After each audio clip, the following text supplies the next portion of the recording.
সম্মানিত এলাকাবাসী, আসসালামু আলাইকুম ওয়া রাহমাতুল্লাহি ওয়া বারাকাতুহু। বাংলাদেশের জনগণ উন্মুখ হয়ে আছে পরিবর্তনের জন্য।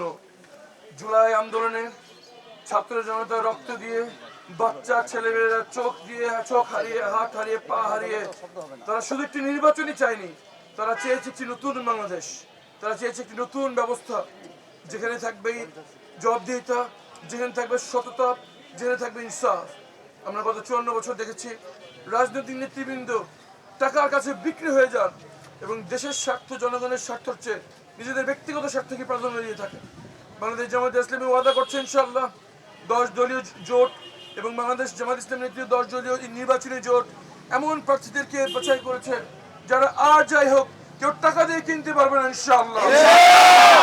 আমরা যখন দেশের পক্ষে আছি এবং ইনশাআল্লাহ জনগণকে সাথে নিয়ে আমরা একটি নতুন বাংলাদেশ গড়ব ইনশাআল্লাহ। 5ই আগস্ট যেভাবে ছাত্র জনতা মাঠে নেমে এসেছিল, সময় এসছে আগামী 12 তারিখ আরো একবার সবাইকে মাঠে নেমে নতুন বাংলাদেশের এক সূচনা করা ইনশাআল্লাহ।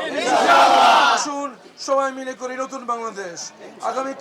আজকে থেকে 12 তারিখ পর্যন্ত প্রতিটি দিন, প্রতিটি ঘন্টা, প্রতিটি মিনিট, প্রতিটি সেকেন্ড মহামূল্যবান।